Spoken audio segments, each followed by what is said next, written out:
दोस्तों, कल चुनाव आयोग ने हरियाणा और जम्मू कश्मीर में विधानसभा चुनाव की तारीखों का ऐलान किया और तारीखों के ऐलान के महज 24 घंटे के अंदर चार चार विधायकों के इस्तीफे सामने आ गए हरियाणा से।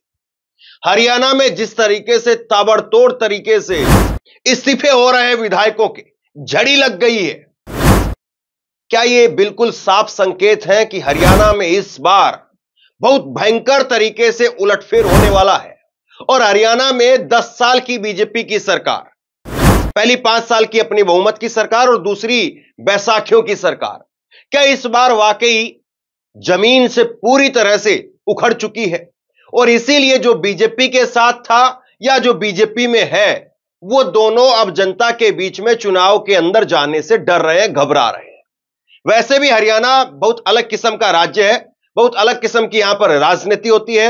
दूसरे राज्यों में आप जाएंगे तो आपको मुंह पर तो सब बोल देंगे कि भैया ठीक है, वोट आप ही की देंगे, वोट आप ही की देंगे, लेकिन हरियाणा वाले सीधा लठ मारते हैं। हरियाणा वाला सीधा लठ मारते हुए कहते हैं वोट तुमको नहीं देंगे, तुमने काम नहीं करवाया, वोट तुमको नहीं देंगे, और बेइज्जत करके पंचायत से भगा देते हैं। ऐसे एक नहीं कई उदाहरण देखने को मिलते हैं। लेकिन जिस तरीके से ताबड़तोड़ तरीके से इस्तीफे निकल करके सामने आए हैं, ऐसा लगता है कि अब तो गांव में घुसना भी शायद मुमकिन नहीं हो पाए। और यह बात मैं क्यों कह रहा हूं, पहले जरा इस्तीफे देख लीजिए।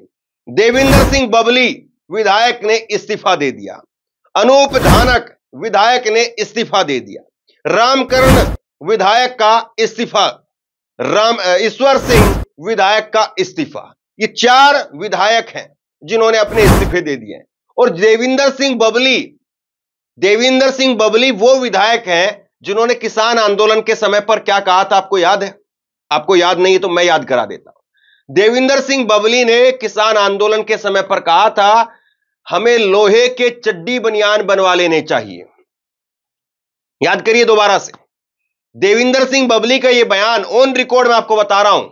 उन्होंने ऑन रिकॉर्ड स्टेज से, मंच से इस बात को कहा कि हमें अपने लोहे के चड्डी बनियान बनवा लेने चाहिए, क्योंकि अगर गांव में हम गए तो गांव वाले हमारे कुर्ते पजामे, हरियाणा में कुर्ते पजामे मोस्टली चलते हैं, कुर्ते पजामे आप छोड़ने वाले नहीं है, फाड़ देंगे।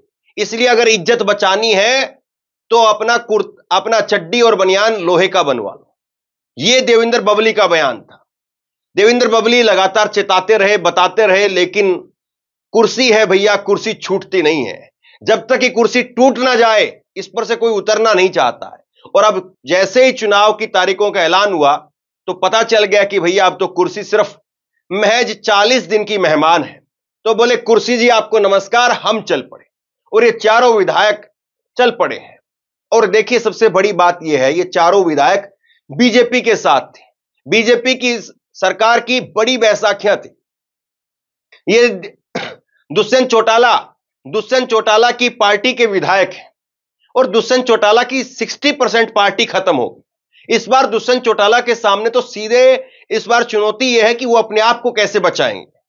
उनके लिए यह बड़ी चुनौती नहीं है कि वो कितने विधायक जीतेंगे, कितना वोट आएगा, क्या होगा क्या नहीं होगा।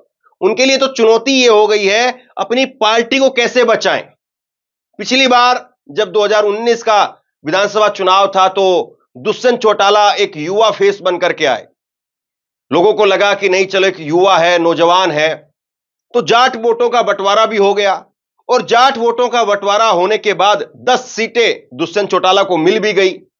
लेकिन दुष्यंत चौटाला जाकर के बीजेपी की गोद में बैठ गए और तभी से लोगों ने इनकी सरकार के साथ में गठबंधन की एक्सपायरी डेट लिख दी थी।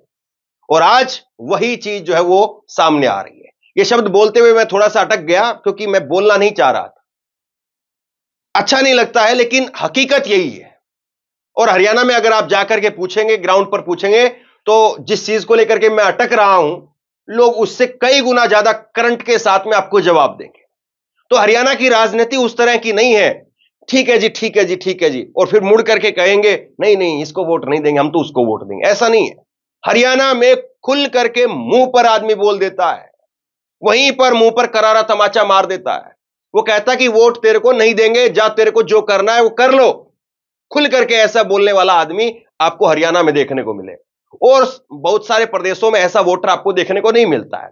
और जब मोदी जी को यह बात पता चल गई कि हरियाणा का आदमी एकदम भरा हुआ है, गले तक भरा हुआ है, किसान आंदोलन हो या महिला पहलवानों का आंदोलन हो, आपने जिस तरीके से हरियाणा की बदनामी की, उसकी वजह से हरियाणा का आदमी गले तक भरा हुआ है और वो बस मौके का इंतजार कर रहा है। और जब उसको मौका मिला लोकसभा चुनाव का, वहां पर भी दे पटकनी मारी और 10 में से 5 सीटों पर बीजेपी आ गई। और अब वो फिर से इंतजार में है कि विधानसभा चुनाव आए। और एक बड़ी बात आपको मैं ये बता दूं, 10 में से 5 सीटें जो बीजेपी के पास में गई है, वो भी कांग्रेस की गलतियों की वजह से गई। अगर कांग्रेस वहां पर अपनी कुछ गलतियां नहीं करती या अंदर खाने कांग्रेस के बीच में तालमेल अच्छा होता, तो 10 में से 7 या 8 सीटें भी हो सकती थी, लेकिन 5 सीटें कांग्रेस जीतने में कामयाब रही। अब इसके बाद में विधानसभा चुनाव अब आ रहे हैं और विधानसभा चुनाव में टीवी के जो दिल्ली वाले राजनीतिक विश्लेषक हैं, हरियाणा वाले नहीं, दिल्ली वाले जो राजनीतिक विश्लेषक हैं, संजय कुमार सीएसडीएस को मैंने आपको कल दिखाने का काम किया था, और वो भी ये कह रहे हैं कि नहीं, हरियाणा में दाल नहीं गलेगी, क्योंकि हरियाणा के अंदर सर्वे करना सबसे आसान काम है। हरियाणा का आदमी इतना मुंहफट है और इतना जो है वो बेबाक बोलता है कि उसको आप 1 सेकंड में भांप लेंगे। बाकी के आदमी को समझने के लिए हमें दिमाग लगाना पड़ता है, कुरेदना पड़ता है। बतौर रिपोर्टर मैं भी कहीं पर जाता हूं देश भर में, तो किसी आदमी के सामने माइक लगाता हूं तो उससे सोच तरीके से घुमा घुमा करके पूछना पड़ता है कि उसके दिल में क्या है।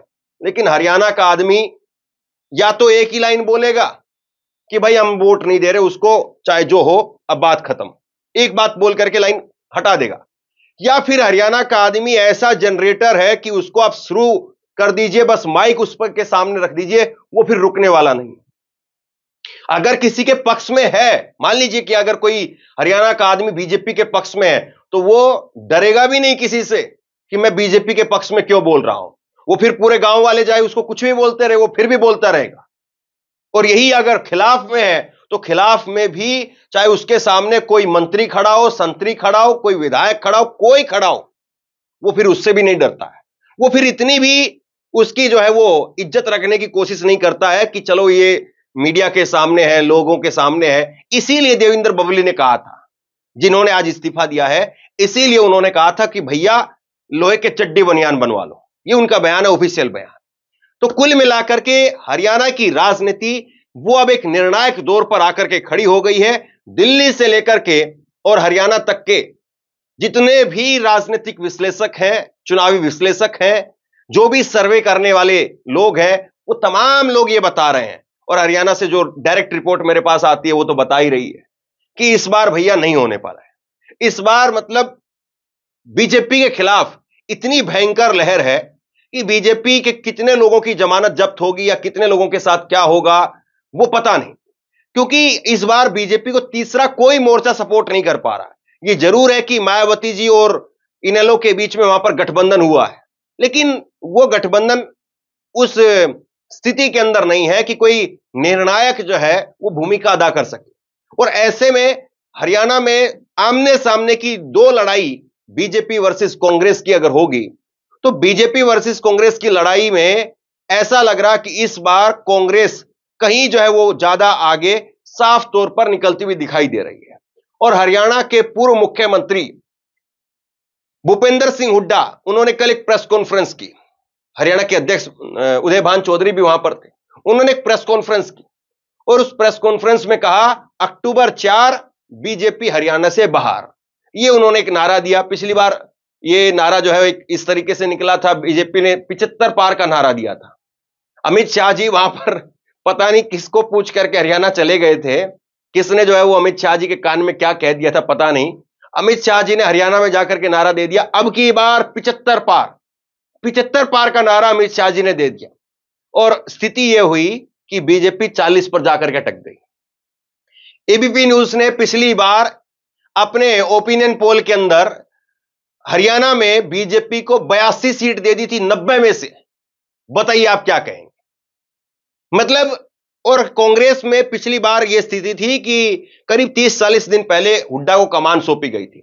अभी भी कांग्रेस के अंदर हुड्डा एक बड़े मजबूत गुट है इसमें कोई दो राय नहीं है। दीपेंद्र हुड्डा उनके बेटे बहुत मजबूत नेता बनकर के लगातार उभर रहे हैं और उनकी पहचान केवल भूपेंद्र सिंह हुड्डा के बेटे के तौर पर नहीं बल्कि उन्होंने अपनी भी एक फैन फॉलोइंग स्थापित करने का काम किया है, इसमें कोई दो राय नहीं।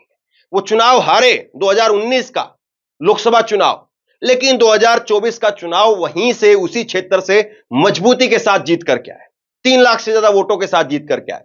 और अब लोकसभा चुनाव के बाद लगातार वो पदयात्राएं निकाल रहे हैं, हरियाणा मांगो जवाब, ये इस तरह के कार्यक्रम कर रहे हैं। लेकिन कांग्रेस के लिए अपना घर ही एक चुनौती का विषय भी है। ये मैं क्यों कह रहा हूं मैं आपको आगे बताऊंगा, लेकिन सबसे पहले एक बार जरा सुन लीजिए क्यों कहा भूपेंद्र सिंह हुड्डा ने अक्टूबर 4 हरियाणा से बीजेपी बाहर। मैं तो एक लाइन में ही कार्यक्रम का क्रक्स देता हूं। मैं तो तारीख आज अनाउंस करी है, अक्टूबर 4 बीजेपी हरियाणा से बाहर। अक्टूबर 4 को होगी बीजेपी हरियाणा से बाहर, क्योंकि जहां पे जो कार्यक्रम किए हैं हमने, जो कार्यक्रम चले हैं, जहां पे भी गए, जैसे 22 के 22 जिलों में हम गए और भी कार्यक्रम चल रहे हैं हमारे, चाहे हरियाणा मांगे हिसाब, पहले दूसरे कार्यक्रम चले, जो मिल रहा है सहयोग, जिस प्रकार से जोश में लोग आ रहे हैं, जोश से मिल रहे हैं, समर्थन जो मिल रहा है लोगों का, उसके आधार पर मैं कह सकता हूं, अपना मेरा राजनीतिक तजर्बा भी बहुत है, चुनाव लड़े हैं, 36 बिरादरी ने फैसला कर लिया है कि आने वाली सरकार कांग्रेस पार्टी की सरकार बनाएंगे, क्योंकि ये जो सरकार है नॉन परफॉर्मिंग सरकार है। इन्होंने एक भी कोई जनहित का कार्य नहीं किया और ये पोर्टल की सरकार थी और पोर्टल सारे इनके फेल, चाहे वो कि परिवार पहचान पत्र हो, चाहे मेरा फसल मेरी ब्यौरा हो, चाहे प्रॉपर्टी आईडी हो, केवल भ्रष्टाचार के अड्डे बन गए थे वो।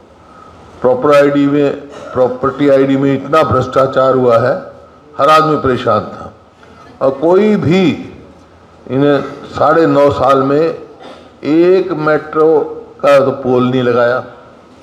81 किलोमीटर मेट्रो हमारे समय में बनी, उतनी रहेगी।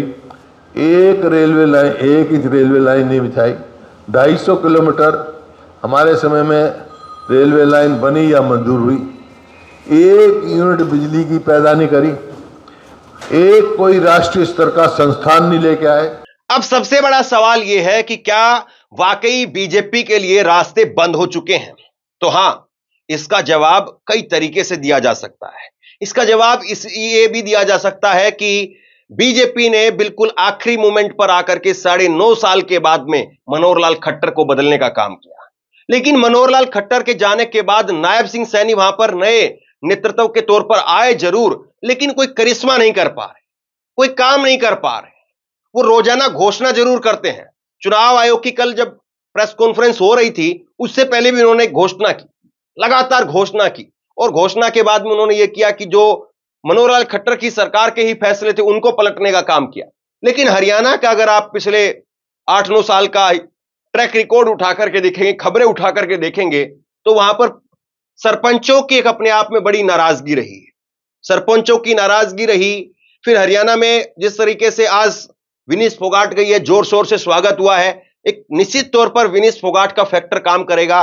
महिलाओं को लेकर के हरियाणा के लोग अपने आप में आप ये कह सकते हैं कि बिल्कुल करो या मरो की स्थिति में होते हैं और उसमें पूरी तरीके से अपने आप को न्यौछावर कर देते हैं। कुछ भी उसमें नुकसान हो, उस नुकसान को सहन करने के लिए तैयार है। लेकिन जहां पर बहन बेटी की बात आ गई, वहां पर कॉम्प्रोमाइज नहीं होता है, वहां पर समझौता नहीं होता है। नो कॉम्प्रोमाइज, सीधे लठ बजाओ, ये एक तरीके से आमतौर पर जो है वो कई गाड़ियों के पीछे आपको लिखा हुआ स्लोगन मिलेगा, कई लोग मोटरसाइकिलों के पीछे लिखवा करके घूमते हैं। तो ये परंपरा रही एक तरीके से कि बहन बेटी की जहां पर बात आ गई, इज्जत आबरू की जहां पर बात आ गई, पगड़ी की जहां पर बात आ गई, खंडवे की जहां पर बात आ गई, वहां पर कॉम्प्रोमाइज नहीं, वहां पर सीधे आर्या पार। और आर्या पार में इस बार एक बड़ी भूमिका जो है वो रहेगी। और हरियाणा के अंदर आप मत भूलिए भैया, मजबूत लोग हैं, सबसे मजबूत लोग हैं। कल ही चुनाव आयोग की प्रेस कॉन्फ्रेंस में बता दिया, चुनाव आयोग के मुख्य चुनाव आयुक्त राजीव कुमार, उन्होंने कहा 10,321 लोग वो 100 साल से ऊपर के हैं। हरियाणा में 10,000 से ज्यादा लोग 100 साल से ऊपर हैं। तो सोचिए आप कितना बड़ा आंकड़ा है। छोटा सा हरियाणा है लेकिन उसमें 10,000 लोग 100 साल से ऊपर के हैं। 2.5 लाख लोग 85 साल से ऊपर के हैं। 4.5 लाख लोग फर्स्ट टाइम वोटर हैं इस बार। 1 करोड़ पुरुष हैं, 95 लाख महिलाएं हैं। और इस बार ऐसा लग रहा है कि वोटिंग पैटर्न जबरदस्त देखने को मिलेगा।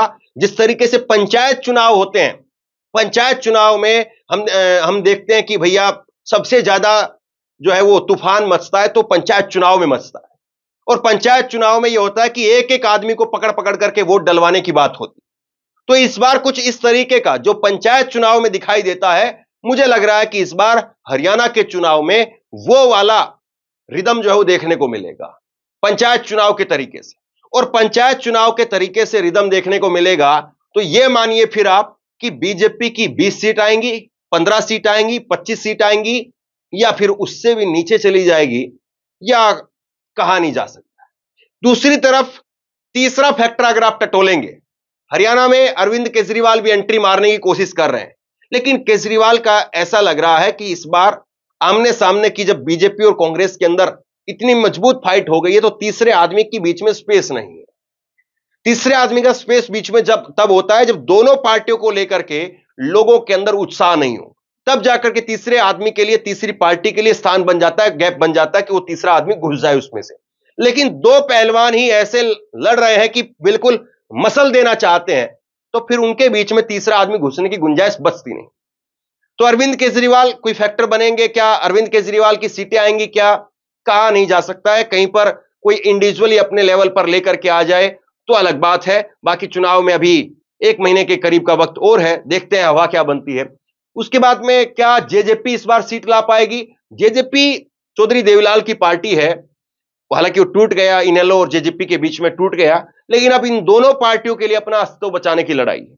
ये दोनों पार्टियां इस वक्त में संघर्ष करी कि किस तरीके से अपने आप को बचाया जाए। और सबसे बड़ी बात वो यही है कि क्या बीजेपी इस वक्त में इन सबको मिलाकर के इतनी सीटें ला पाएगी, या बीजेपी को ये तीसरे जो फैक्टर है, जिसमें चाहे अरविंद केजरीवाल है, चाहे जेजेपी है, चाहे इनेलो है, ये क्या ऑक्सीजन देने का काम करेंगे? क्योंकि कई जगह पर ऐसा देखने को मिलता है कि आमने सामने की लड़ाई तो जरूर है, लेकिन तीसरा आदमी कुछ इतनी वोटें काट देता है कि आपका नुकसान हो जाए, क्लोज मार्जिन से जो है वो आप हार जाए।